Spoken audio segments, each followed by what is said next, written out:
This meeting of the Ware County Board of Elections and Registration will now come to order. Just please stand and we'll have the invocation by Member Ludine Whitfield and the Pledge of Allegiance by Member Marion Solomon Gaines. Lord, we thank you for this day. Thank you for waking us up this morning, Lord. As we come together, let us do the right thing for Waycross, Ware County, in our meeting, Jesus. Lord, I bless all of those that are breathing your breath of life, Lord.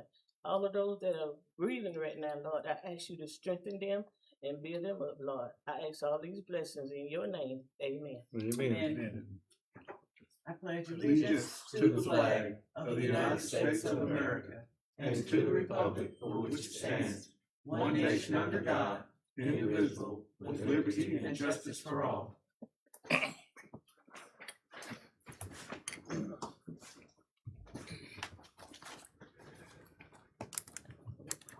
Mr. Supervisor, will you please call the roll? Yes, sir, Mr. Chairman. Marion Solomon Gaines. Here. Andy Preston. Here. Vernon Chambliss. Here. Ludine Whitfield. Here. And Chairman Bartlett. We have a quorum, Mr. Chairman. Thank you, sir. You have the agenda in front of you. If there's no changes, we will accept it by, there I go again. Without objection. I got general consent in my head, and that's not correct. Without exception. We understand. What? Without exception. Without objection. There it is. There it is. We'll accept it without objection. So moved. No organizational session. No public comments, I assume. No public. So you also have the minutes from two different meetings in front of you. From June 9th, that was our regular meeting. And then on June 16th, our certification meeting. Take a minute to look over.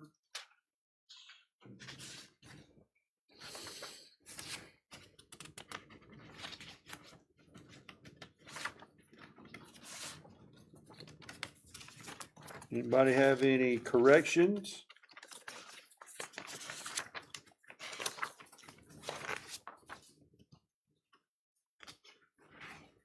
Seeing none, we'll accept them without objection. So done.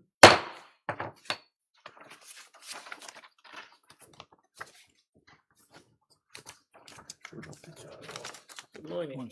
Morning. We have no public hearing, no unfinished business, new business. Mr. Supervisor. Mr. Chairman, last month we talked about policy regarding poll watcher access to voting equipment. What I have in front of you is the draft number 2. No substantive changes on the first draft. It's just some rewording under the authority. And you see the scratch outs. The red is the added verbiage and just expounded on some things, but it's basically the same as we talked about last month. And take a moment to read it over, and if it's your pleasure, we can approve it or sit it down for another month and give you a chance to take a deep dive in it. But this is based on. Supervisor, in the second paragraph under authority, where you have the strikeouts and the addition, when we say observe publicly available voting statistics consistent with this policy, do you have a specific policy in mind, or are we talking about the whole page, The whole policy whole document? being consistent with the reasonable access, being, not infringing on people's rights. You have to be consistent with that policy. 10-4. Down at the bottom, you got BMD counts, and then the paragraph after that. These counts are public information. However, access to observe them is subject to voter traffic, polling place conditions, should be and. Yes. Mhm. and Observation of publicly displayed counts does not include a right to interrupt voting, require election officials to suspend the voter processing, or require immediate access during periods of active voting.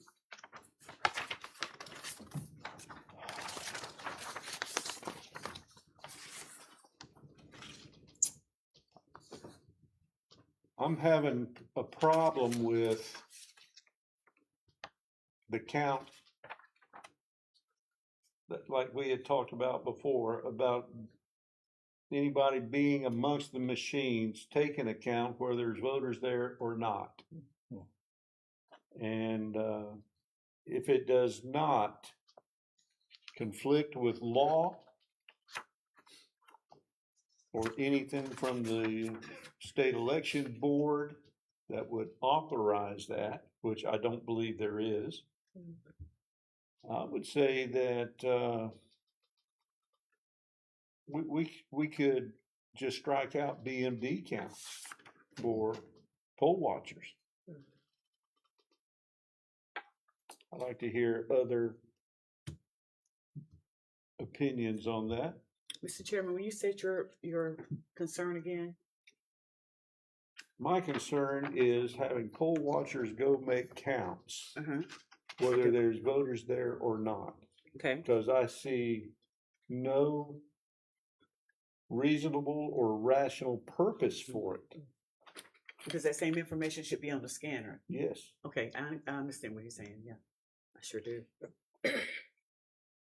If there was a purpose for it, hey, go ahead, but why do something that has the potential to cause problems like it has in the past? Mhm.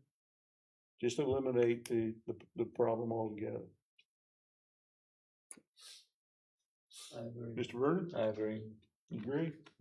Mr. Chairman, I agree with you on that one. I have observed that and I have brought that attention too many times, and I think something need to be done about it. I don't see no reason for a poll watcher to go to those machines. And another concern I have with that is the way we set up our machines. They get behind Yes. and out of our sight, and there's no telling. And I'm not saying anybody has done anything, Right, no. but the potential for it is It's there. Yeah. And this is what I was concerned about. We can't see them once they get behind those machines. And if something go wrong with one of them, we're not gonna know until a voter get there, and then we find out, okay, we know the machines are, because Mr. Nelson gonna make sure those machines are ready when we get there.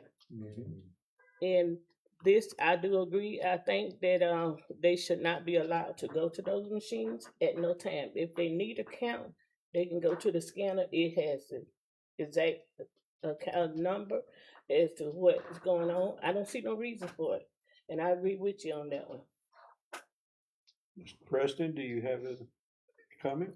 Before coming on the board, I had the opportunity to do some poll watching, and one of the guidelines was, and I think that was a local party designation, not Right. state law. But I think we need to make sure that legally we have the authority to do that. I don't think we necessarily have to have permission, but I think that we need to double check and make sure that legally that is within our authority to do so. Mr. Chairman, if I may, and I was going to go along the same lines of Member Preston. I'd like to send this by Jennifer, that phrase there, because the law basically says they have a right to observe voting equipment. So BMD is a voting equipment, and to what degree do we have the right to limit their access to observe? Whatever the word observe means legally. You know, some of them think I have a right to go and write down the numbers or just to observe the workers. Right. I'm not sure, you know, as far as the legal determination of that word observe, because I think that's some of the issue that we've had before with this poll watcher. He said, I'm not given the right to observe. Yes, you are. But in his mind, the observe was write the numbers down. I want to make sure that we're legally sound on that before we go forward. If we'd like to, we can, You can take, where it starts with BMD counts and go to the end of that page and get that clarified yes. so there'll be no question Mhm. that getting counts is, not necessary, not required, and not in the law. Check for those things, and, can you report back at the next meeting? I sure will. Okay. Thanks. Mr. Chairman, Yes, ma'am. when they first started poll watching, it was supposed to be watching the poll workers. And I don't know when this came in that they go to those machines. When it first started, they were supposed to be watching the poll workers to see if we was doing anything wrong or whatever.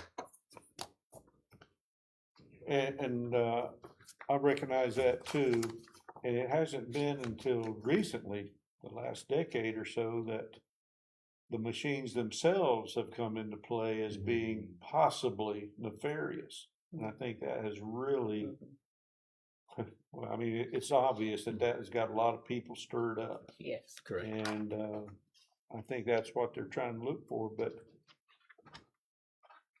we, all of us have been through numerous elections now. And we've never had problems with our machines. They've always done exactly what they were designed to do. Any hand counts that we have made have been exact to the number of what the machine gives us. So we really have no foundational opposition to the machines and have seen no evidence that the machines are doing anything nefarious in Ware County. I can't speak for any other county because I haven't been there, but we've been here, we've seen these in action. And, but I think that's why poll watchers are being told, watch machines now. Well, whatever's nefarious going on with machines is not going to be out there in the open. And when we go to our little Jim's room, we don't see it there because our numbers come out exactly right. And anything that Carlos sends to the Secretary of State's office and they post, well, we get to see what they posted and we see if it matches what we've got. So, you know, every check and balance that we know of has been met. Yeah. But we still got people that think that machines are doing something. So, Mr. Chairman, yes, Miss Mary. on page 2, when voting activity is light, Yes. and the watchers may approach close enough to view publicly displayed counts, and request permission from the poll manager or assistant manager to view or look at those totals. So in other words, if they go, you're talking about, so let's go back to that bottom on page 1, the BMD counts. Does this mean that the poll manager or assistant manager needs to be right there with them when they display that? So if it does, then that takes care of that. I'm just asking. I see what you're saying. Then that takes care of them looking at that machine by themselves. When it's light, not every hour when it's light. You mean that it may not, the activity may not be light for another 3 hours. But whenever it gets light enough, then they can be accompanied to look at the BMD counts. I mean, I'm just asking. Oh, yeah, and I appreciate it. And, but my opinion is still, what are those numbers for? What Yeah. rational reason do you We have need no those idea. numbers? And we have no idea. Yeah. That's the thing we don't know. That's the That's- unknown for us. And I'm asking, if there is a reason, I want to know what it is. Gotcha. And Mr. Chairman, also, if there was a policy that was brought up with this, then why wasn't we given a copy of this? This is just something that came up. Yeah. Well, it's like Mr. Preston said, you know, it's a local. Yeah, it's a local Mhm. because it's nowhere else. Yeah, I'll get the legal counsel to look it over, and give us her opinion. I just want to make sure we're grounded in the law. Make sure that we're not taking away anyone's right to access to to the equipment.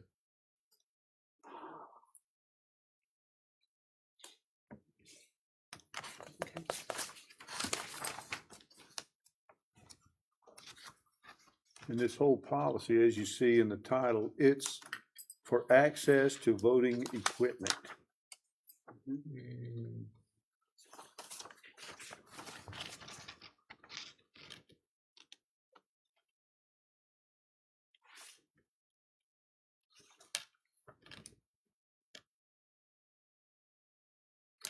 And in the policy statement at the end,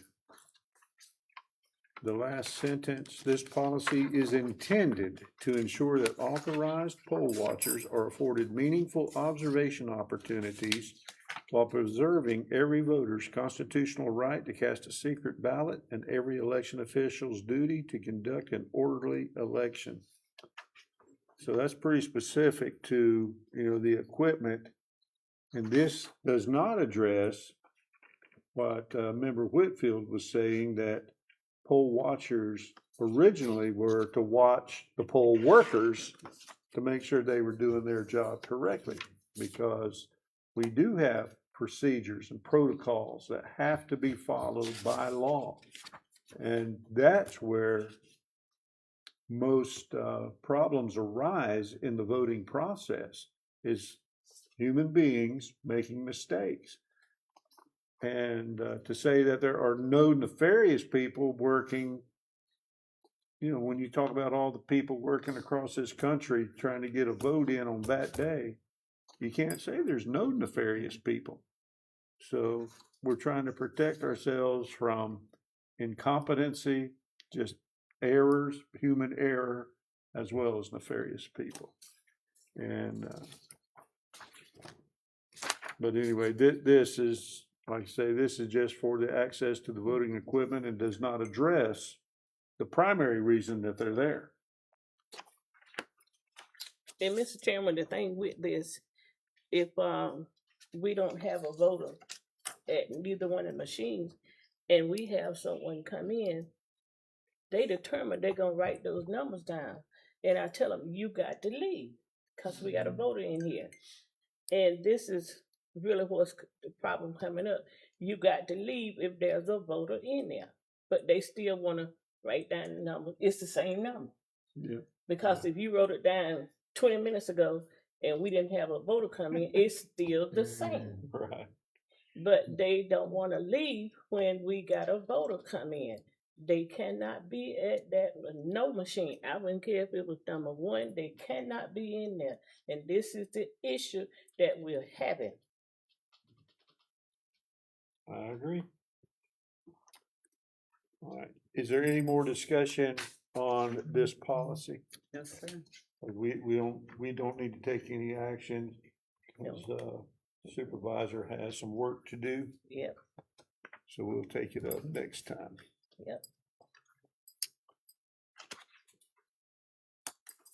Okay, the next thing we see is our annual report, Mr. Supervisor.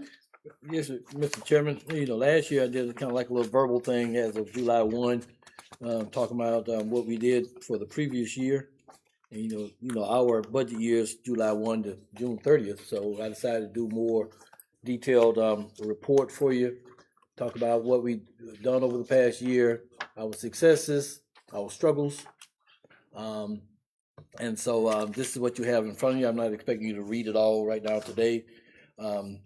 But we had a good election year from June 30th to July 1st of this year.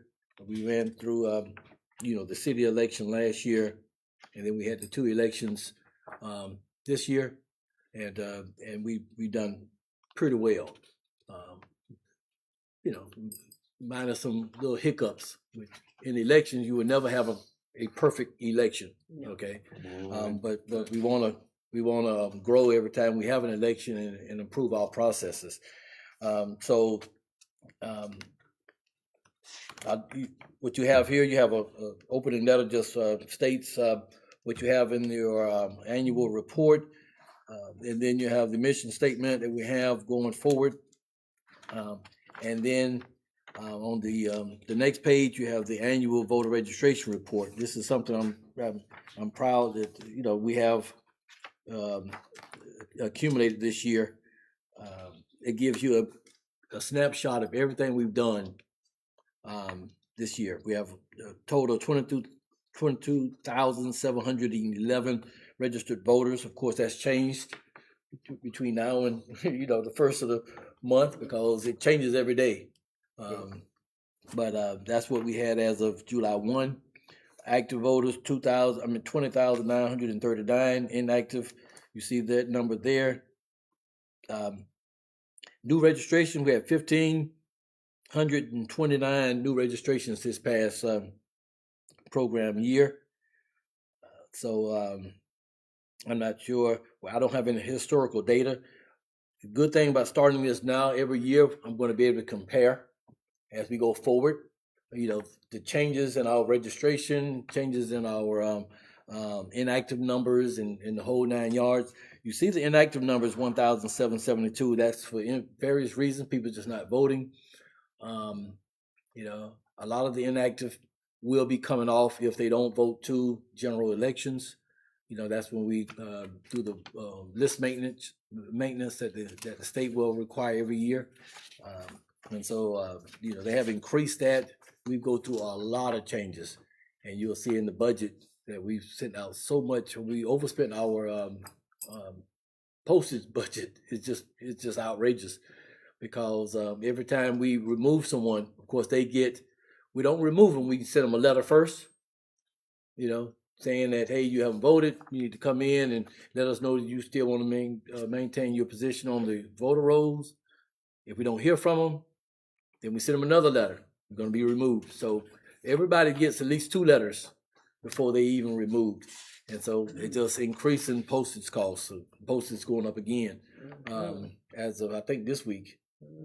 So we spent a lot. I think this year's budget, we allocated another $5,000. That just shows you the amount of turnover that we have on our voter list. And that's good because if people aren't voting, it's good to go ahead and remove them. And if they want to register at any given time in the future, they can. But it just keeps our voter rolls clean. One of the things also I got the office to do. We're instead of just waiting on the vital statistics from the health department when someone passes, I got them to go and subscribe to every one of the funeral homes in our area, from Pierce County to us or whatever. And so now whenever there's a obituary posted online, they will send out that notice. So if it's somebody in Ware County, that we get immediate notification of a death, and then we can go ahead and start the process of removing that voter. This is one other step that we do instead of waiting on the health department, because sometimes that takes a couple weeks, and it just makes it a little bit quicker. It's a little bit cleaner process, and so we just started that the first of the year, first of the July program year. So that's what you have there in front of you, just the key performance indicators that you have here. You can go through your next pages, and it breaks down all the new voters. It breaks down voting statistics, whether which party they're voting, age groups. So this report just breaks down everyone we've had over this past year, and we hope to do this every year just to give you an idea of what we're looking at in Ware County. That way, it's information you can share with your groups that you're involved in, and information is power. And I know Mr. Chairman, he loves data. So he has about 9 pages of data he can just look over and just share. Just for an example, our highest number of registered voters is between the 25 and 34 age group, 3,700. We have 653 voters over 85. There are some nuggets in here also. I didn't highlight it. I'm going to see if I can find it real quick. Like, we were talking about one of the precincts.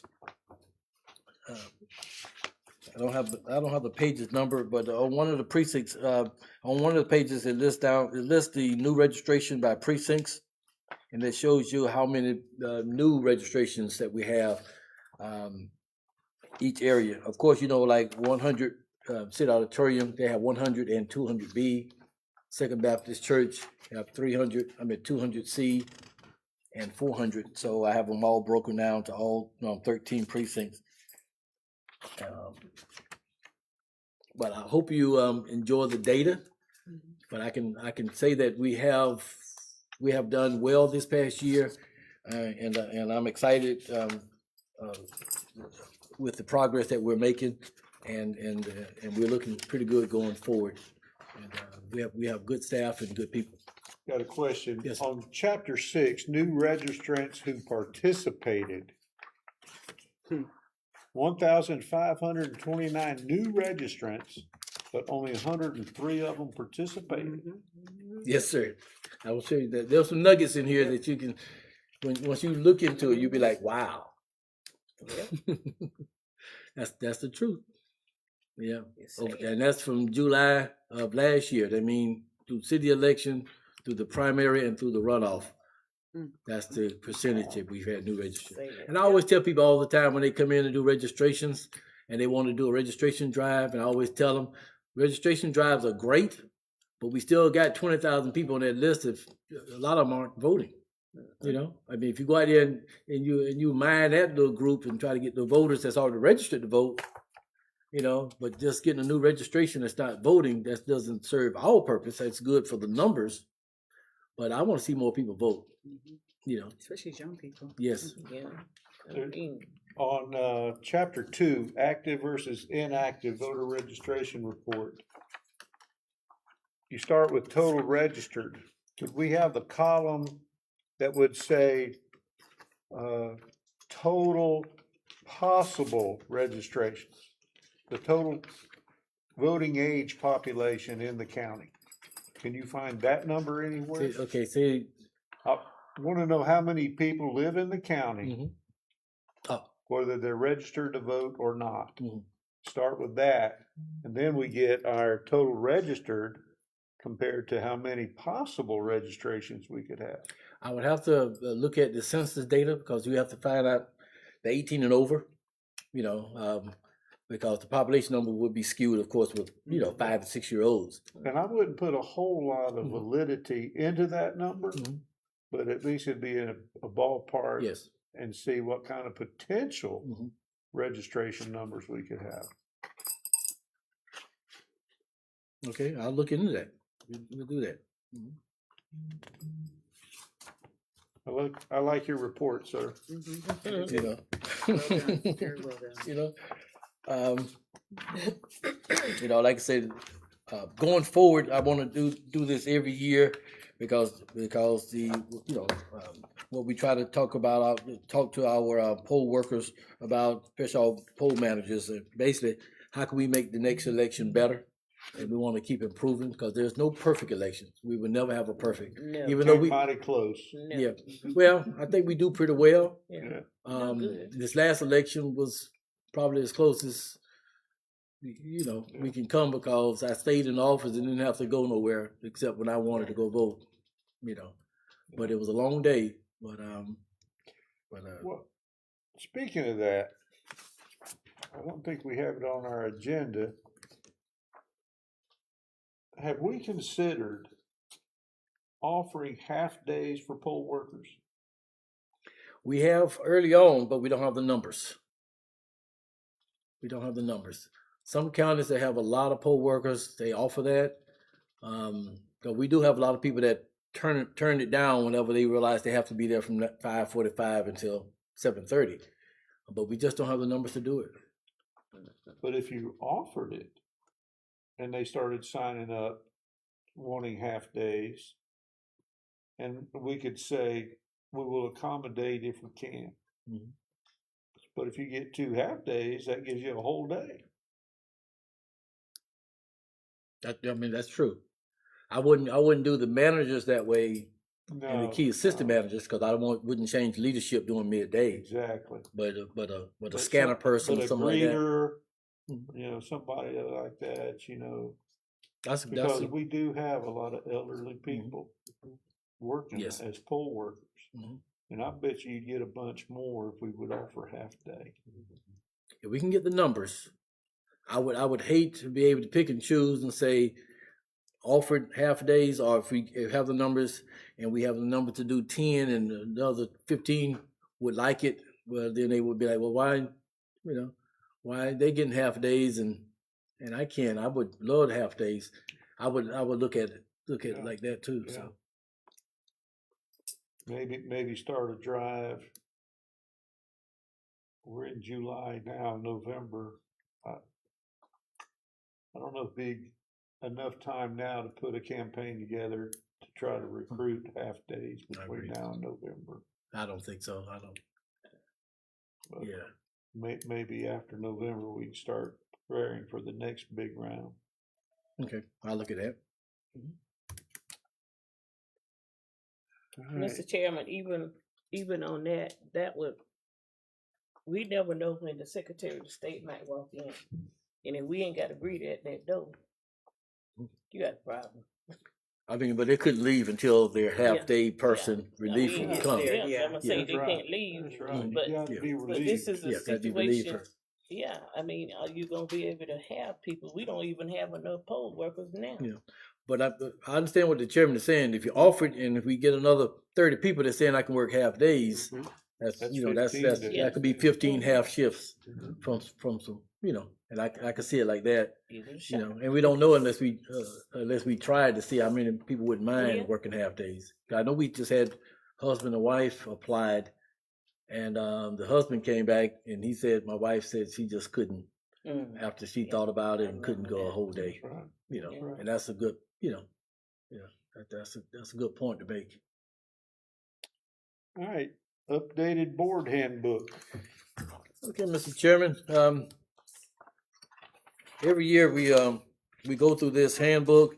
I expanded on the handbook. I think we did it last year when we gave Member Preston a copy, and so this is I just did table of contents and I just organized a little bit better. It's the same information. I'll talk about the roles and responsibility of an election board and the staff. So I just wanted to put this in your hands. There's nothing we need to approve or anything. Just I wanted you to have a copy of this, and every year I want to go back over in June and see where we can, tighten it up, learn from this past year, and see what we need to add to it. But feel free to take it with you. And I shared this with about 6 or 7 other counties because they were asking about board manuals, and so I shared them with my. So far, I've had very, very good response from other counties, and I told them, I said, pick and choose. You can take some of the, our information and use it. If you don't want to use any of it, that's fine. But like I always tell the other counties, we're in this together, and if I have a tool that can improve what they have, and if they have something that I can use to improve the way we do business here, we need to start sharing it, and we want to. Our voters are everybody's voters. They're Georgia's voters. We want to make sure everybody's treated with respect and with the respect they deserve. But I don't expect you to read the whole thing right now. Just peruse it, and we can, feel free to bring it with you. We'll talk about what we can and cannot do as a board and things like that. It just.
Does any member have any questions or comments for the supervisor?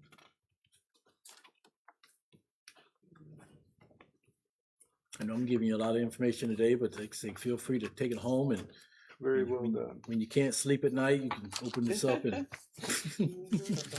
and read it over. You know, I wanted to improve because I know that's one of the key things that Mr. Preston mentioned when he came in, was about what do I do? you know, we. I'm sorry, I was saying is I wanted to improve it and give a little more detail in it, because I know Mr. Preston last year when he came on, he was like, like we all do. What do I do when I'm on the board? What's our responsibility? Yep. And I think this covers pretty much everything. Like I say, if you see something that that you want us to expound on as we go forward, I can add to it, and and become a really, really good manual that probably could be used around the whole area. And I'm hoping, and I told the other counties, if y'all doing something different that you see in this manual, let me know, because I wanted to make sure we cover everything as a handbook. And that's why I changed the title to a leadership manual, because y'all the leadership of this organization, and I think it's it's important that yeah. that the citizens know that we're trying to do the best we can for the voters of Ware County.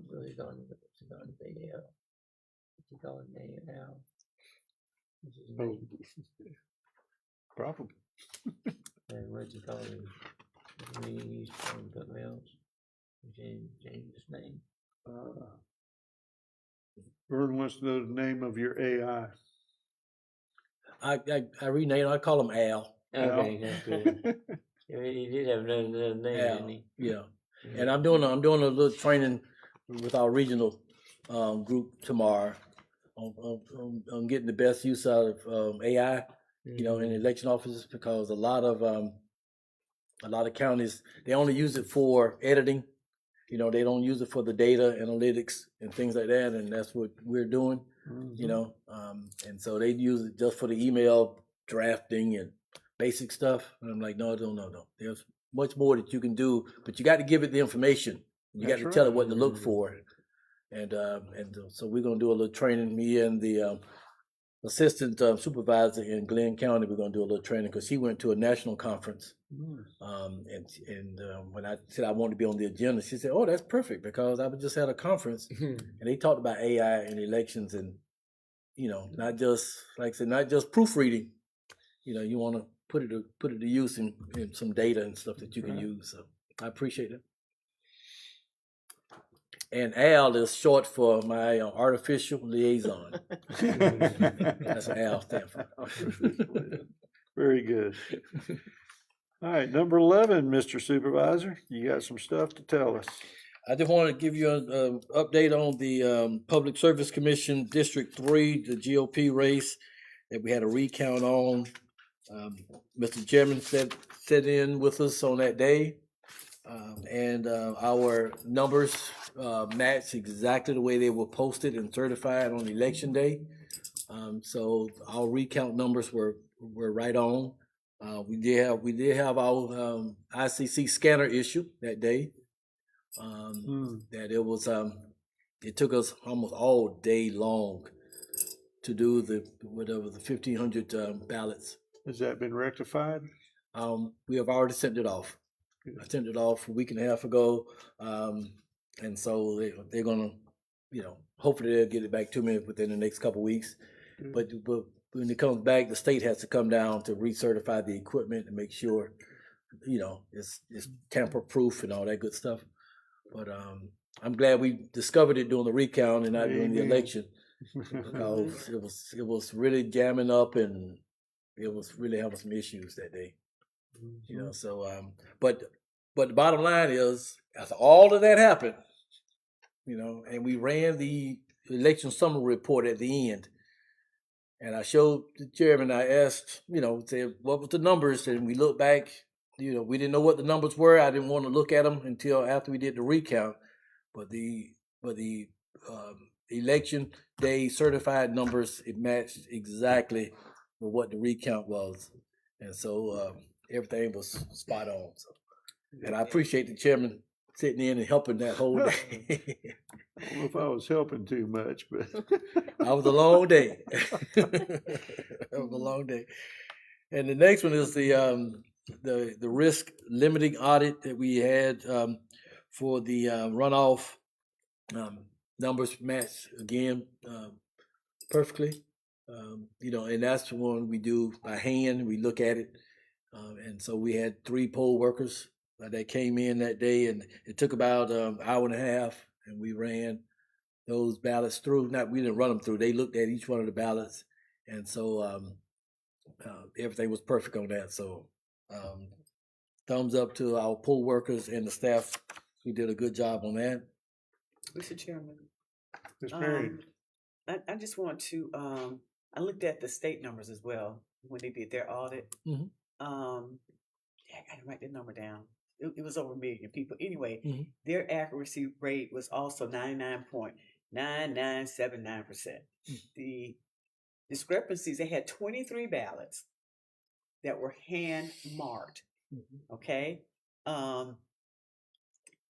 And the ballots using the ballot marking devices were accurate, but those 23 were hand marked. So that's another argument for me against hand marking ballots.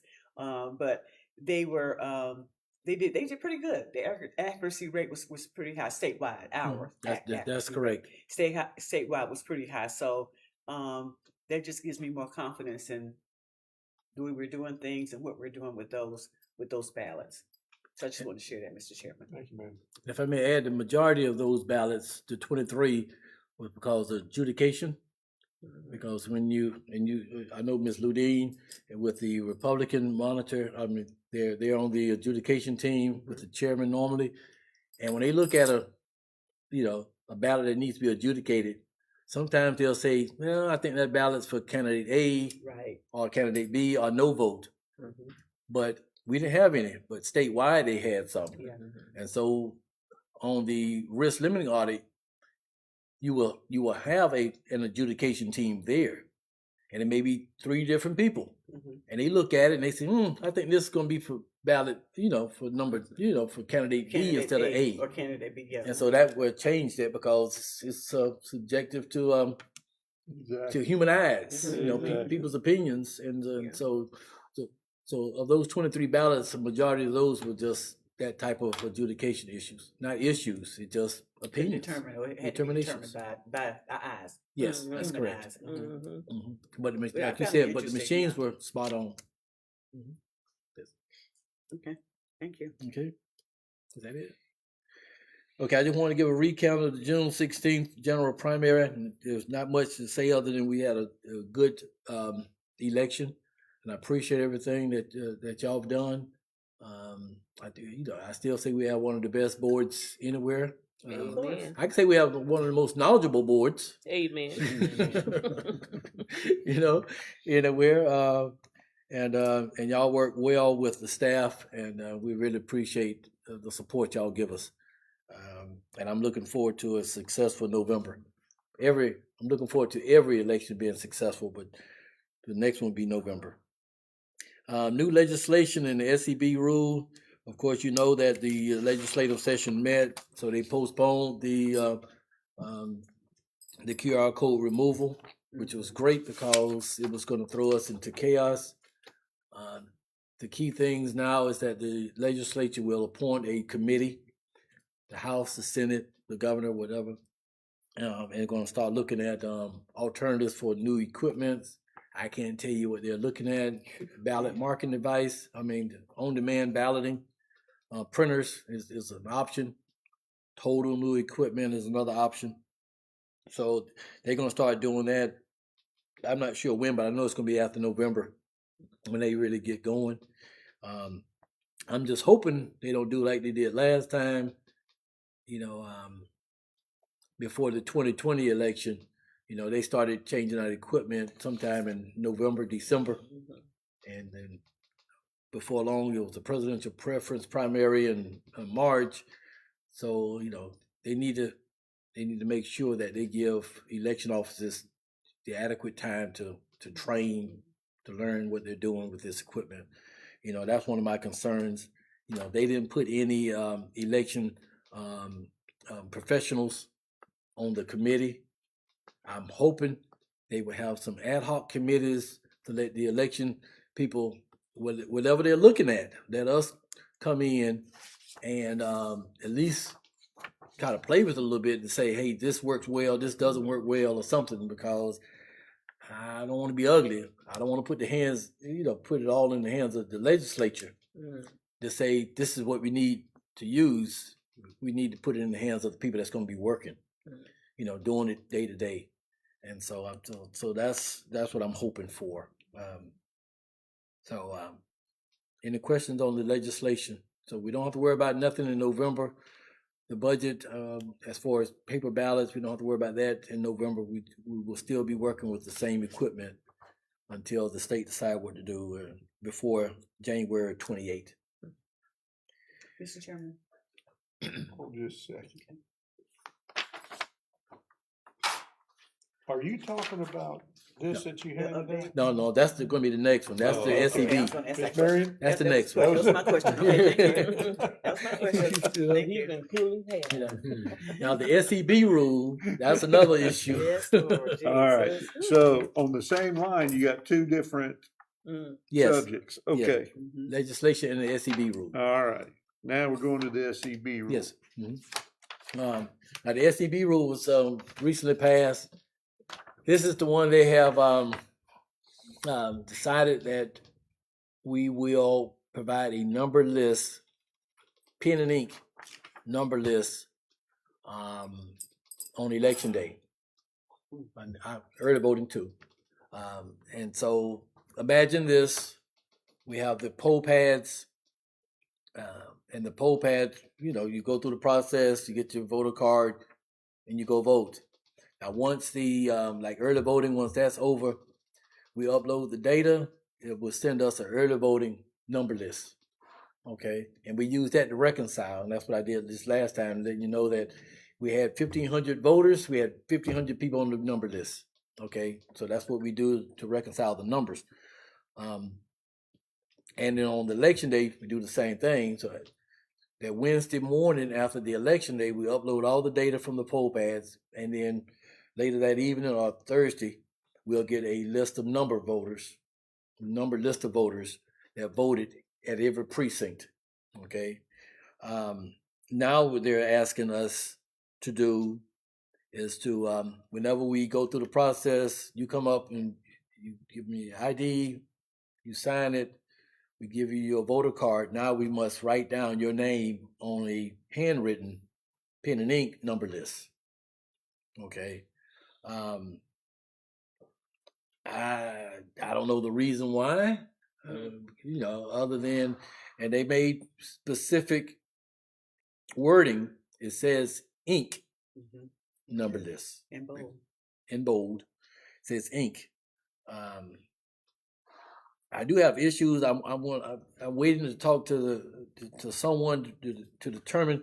Ballot secrecy is one of the most important things that we have.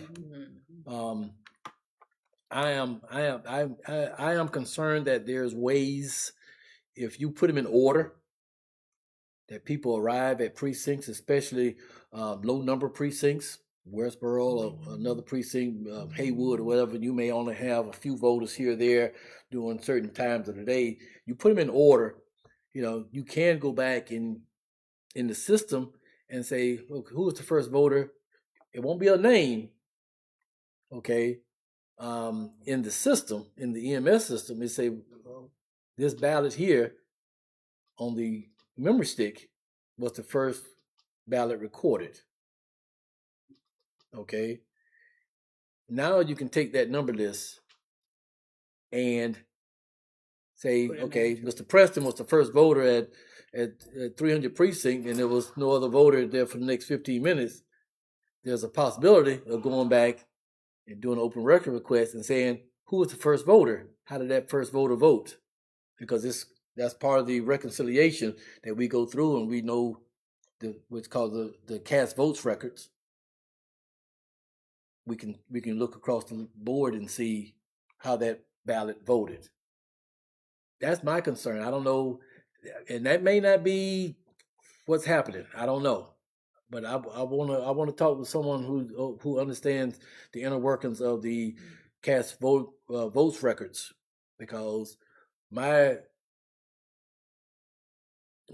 thinking is that the cast votes records are in order, because it's on the memory card.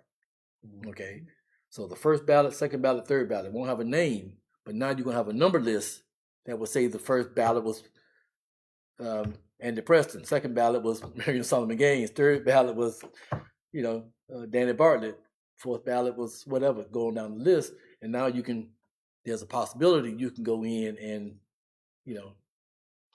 and not me, Open records. I'm sorry. open records requests, people that's way smarter than us can go in and determine how people vote. It may not happen, who knows, but there's a possibility. And so that's one of the biggest questions I want to ask. I don't know if the state election board can answer that question. I don't know, maybe CES, Mr. Michael Barnes can answer that question, determine if the cast votes records are in order. I'm not sure, but I do know with the number list being in order, you will be able to determine who was the first voter that day, and second voter, third voter, fourth voter. So, And Mr. Nelson, I think you have a valid concern there.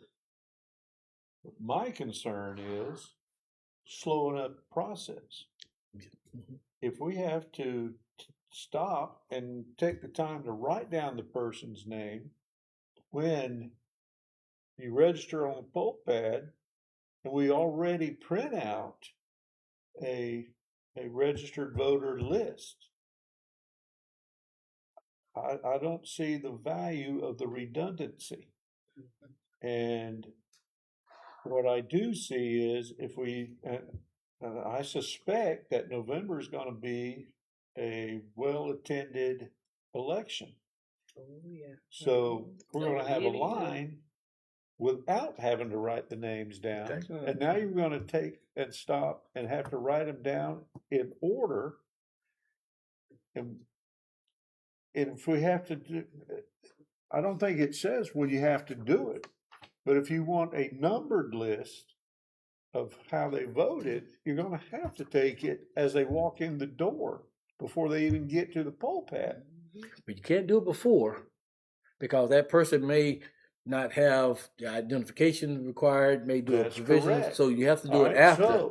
Yeah. So if we eliminate that, now you go to the poll pad, and even Little Ware County, we've got more than one poll pad at precincts. Yeah. So you're gonna have a numbered list per poll pad. And I just don't see the value in this. I may be missing something, because obviously the state election board talked about it and thought it was valuable, but I don't know why. So add that question also to your list. Well, I guess you already mentioned. What's the value of it? We don't know. Yes. But, And that's going to require, additional poll workers, because I would hate to have that poll pad person have to stop. Now, here it is, 5 o'clock in the afternoon. You process all these votes. Now I got to make sure I write down Andy Preston, and now we're looking at handwriting. Is it good handwriting, bad handwriting? The spelling is going to open up a whole nother can of worms. I can't tell who this name is, or whose name is this kind of person type of thing. So I could see a person with a clipboard with a number list with that person or whatever. Right now, okay, we got Danny Bartlett coming in. Right now, the name Danny Bartlett. who wrote this? Is this you? That's me. Okay. That's me. That's just a summary of, just give you a recap of the law. Mr. Chairman, I have a question for the supervisor. Mr. Preston. How many precincts, in addition to the early voting, have more than one poll pad where people would check in? The big ones, we have Second Baptist, Jamestown, Memorial Stadium, Auditorium, and Bus barn. Bus Barn. So roughly 6 or 7. Yeah. So you're gonna have to have a person to run each of those poll pads. And then you're gonna have to have another person beside each poll pad writing the names down. Or either have that poll pad Poll pad person person. doing, Stop what they're doing. yes. And, okay. I'm like the chairman, I really don't see the reasoning behind that, but I can see where that's gonna add more time to the process. And then logistically, that's what I was thinking. I said, okay, how can we do it? I mean, I guess when the ID is given to the poll pad person to scan and go through the process, that ID has to go to the next person with the clipboard to make sure you write down the name, spelling name correctly, whatever, and then give it back to them. I'm just trying to think of the process. That's what I like to do. And I don't know what the process would be, because I could see that, once it's scanned and the voter card is produced, there's no more name on their poll pad other than in the system. So I can see somebody come in and say, was that Andy Preston, or was that Andrew, or was that, Billy Preston? What was it? What was your name again? I could see that. So it has to be done at the time that card is scanned and that person's ready to vote. Because they're gonna have to write their name down like it is on On the the pad. register. Yes. Yes. Yeah. Yes. Mhm. I think they used to do that as a routine, but now we've got the other technology. And I think it's funny that now the poll pads, everybody promoting statewide, everybody was talking about, okay, how long does it take to process a voter? Because of the long line and everything that was on TV before, and hour line and this and that, people shouldn't be waiting that long. Now we almost like putting brakes on that one, and slowing up the line again to say, okay, we're going to take our time to make sure, even though we get a number list at the end and we reconcile that number list, it's just not pen and ink. Well, it is. If you print it out, it's ink. It's not pen and ink. Not pen ink. Does it say pen ink? Wow. Oh my word. Mercy. Okay. Yeah. Now that doesn't say pen and ink, but that's why they quoted it that way and said ink must be done in ink, not printer ink. It must be done in ink. So they specifically put that in the rule. So hopefully at tomorrow's training we'll get a little better understanding of the rule and how we supposed to implement it. Well, you see how they put this effective July 19th, because I think some of the bigger counties are having elections in July. Yes. Thankfully, we are not. So we've got till November to push and find out exactly what's going on here. Maybe we can get this thing rescinded. And the states asked them, the ones that's having the election later this month, to basically report back and see how can you implement it? So they're going to be like the test. Exactly. Yeah. 5 guinea pigs.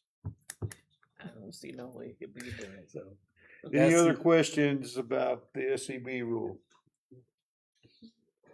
Okay. Staff updates, Mr. Nelson.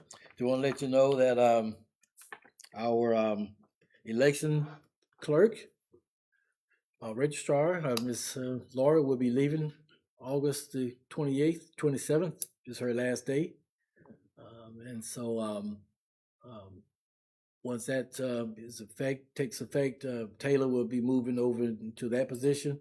That was one of the reasons why Rusty got Taylor hired, and so she can train, and she's done a wonderful job. Yes, she has. And I think she's ready to ride solo now. And I think Laura's done a good job in training her. So and then Last day? I'm sorry. the 27th, August 27th. Oh, August. Okay. Did you say 27th? 27th Oh, is I her thought you last said day. So August 28th. 28th is the new staff day. Okay. After things be changing over, and so then we're in the process of hiring a new person for election technician specialist, and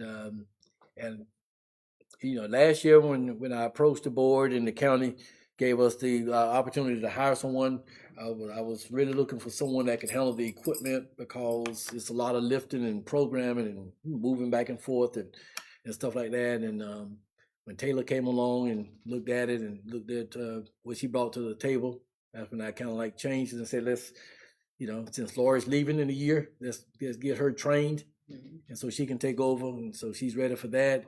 Now I'm looking at hiring someone that can really handle the ups and downs of moving equipment, logistics of the moving crews on election day or the day before the election. After that, because right now, we have Mr. Steven, who's doing a great job. He's part-time, and I think, once we hire somebody, he can still help and do other things, and then King still helps, so they work a few hours here or there, but there's a lot of work that still needs to be done by a election specialist. Equipment must be, charged up every couple months, because that's some of the issues that we have is the BMD is not charged. It's really having a hard time. It's like you letting your phone just go dead, and all of a sudden you want to plug it up. Sometimes it doesn't work the way it's supposed to work. And What so, about the printer problems? Yeah. Is there anything happening to address those? For preserving the ink. well, it's not the ink; it's the humidity. Yeah. I mean, That's the biggest issue here because, for example, we had a pretty big mobilization of equipment for May, and so we used a lot of equipment, but we had a lot of issues in May because the last election we had was a year ago. So these printers sit up a whole year, and these toners just sit there in that printer, and I don't know how to work around that other than every few months plugging up a printer and run a test sheet to get that, the toner moving around, because right now it sits, and that's where you get the little, Rust on it took us a while to understand what was going on, because it sits at the bottom with the humidity, and so when it turns, it on this piece, and then it keeps turning, and so we don't have that issue with the printers that we use quite often, but a lot of them we just don't use that often because we don't have a huge election, but every couple of years. And How so many printers do we have? about 180. 180. Yeah. And so basically now we change out toners quite often, even though it may be 93% full. They just go to waste. Mr. Chairman, I'm sorry. If we looked at just throwing it out there, a climate control situation, do we have any idea what that temperature needs to be in order to? So we don't even know that. So Haven't that'd be a looked waste at of it money. because we just don't have the the space to have it climate controlled. All building is not climate No, controlled. I'm thinking about a rental climate control building, and whether or not we even know what that temperature needs to be if we're gonna look at something like that. I'm just throwing it out there. If we don't know, that's a waste of money. So Yeah. it doesn't matter. You don't know. We don't know what the temperature needs to be. And so right now we're in holding patterns anyway, waiting to see what the state is going to do with what equipment. Now they're aware, that humidity is causing a lot of counties some issues. That's one of the reasons why we keep our ballot paper in our Ziploc bags, because we had other counties that they just kept them in. We even have the little desiccants, the little bags that absorb the moisture. Mm-hmm. Even when we have them in a container, we put that in there because we've had some counties that was getting a lot of printer jams, and they didn't know the reason why, but the paper was a little wet, a little moist from the humidity, and it wasn't happening up, above Macon, all that good stuff. But when you come down here, the humidity is really bad. Yeah. And so now we keep all of our paper in our Ziploc bags. We put the little decadents, to try to absorb the moisture to keep it as dry as possible. So it's an issue that we know we're gonna, that's gonna have to be dealt with. I'm hoping that the state, when they look at the new printers and whatever they're gonna do, is they will consider that. Another reason why I say we need to have election people, on these committees when it's time to, That's right. it's time to look at procuring new voter equipment. Yeah. But that's the issue. I don't know what to do other than, we talked about taking the toners out and out of the printers, but they still won't do no good unless you can protect it from the moisture. They still will sit up, so.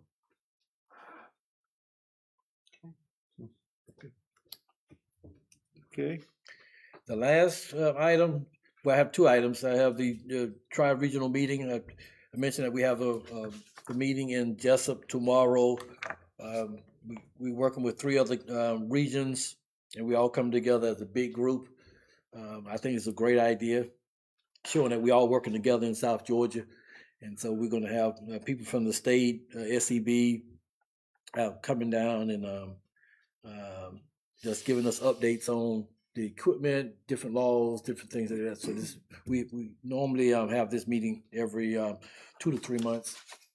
And so I'm looking forward to participating. What's your time and location?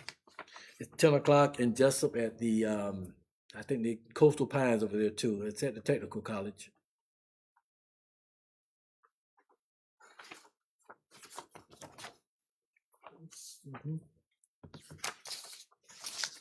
And the last little piece I have, Mr. Chairman, I didn't put on the agenda. I forgot. I always talk about the budget.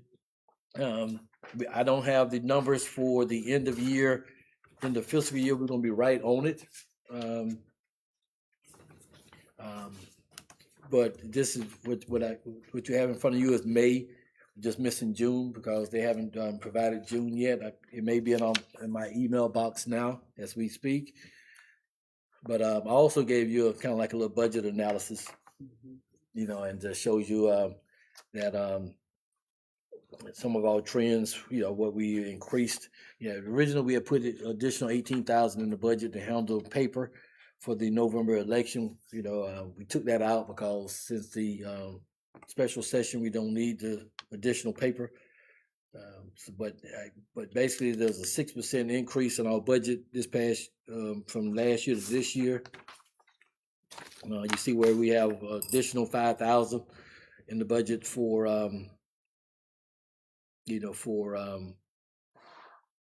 postage. That's mainly because of, like say, election mail, the voter list, and but barring that, we pretty much, flat. We take a real conservative approach with our budget. Just make sure that we don't try to ask for things we don't need. And so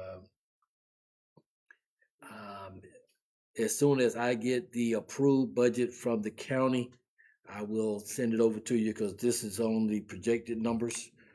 I think the county commission pretty much approved what we had asked for. Basically, it was just increases in staff personnel. They gave a little increase to the employees, and we moved some money around, like say to take care of the postage.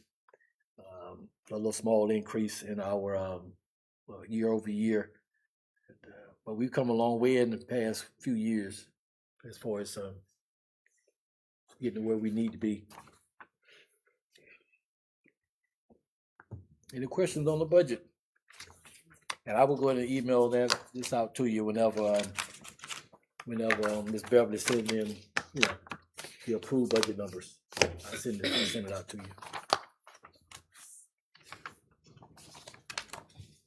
And that's all I have, Mr. Chairman. Mr. Preston, do you have anything? No, sir. Ms. Mary? Yes, sir. Someone just sent this to me. I'm not a veteran, but Potbelly's has free Veteran Day every Wednesday. So those of you who are veterans, you can go in and get a free meal, but you have to have your ID. And they do this every Wednesday, and it's dine-in only, so you can't go in and get a to-go box. But I just wanted to share that. Mr. Ware? Anything? Nothing? No. Ms. Ledeen? No, I'm fine. Thank God for another day. And I want to thank God that we had a good election. And I can truly say, Mr. Nelson, that's the first time I've seen him when he wasn't winning. All day he left one time. He was able to eat. He was able to talk to us. And normally he don't. But see, one thing about us, we pray before we do anything. Yes. Prayer changes things. If y'all people don't know it, you better get ready and you better do it. Prayer changes things. Amen. All right. Well, Mr. Nelson, we appreciate all the work you put in, Amen. and I think Yeah. you go way above what's required. You're Yes, he always looking to be innovative, and I appreciate that very much. Thank you. Appreciate it, thank you. Thank you. Appreciate the support from the board. Our next meeting scheduled for August 11th. Yeah. We have come to the end of our agenda. If we have nothing else, we will adjourn this meeting without objection. Alrighty, right.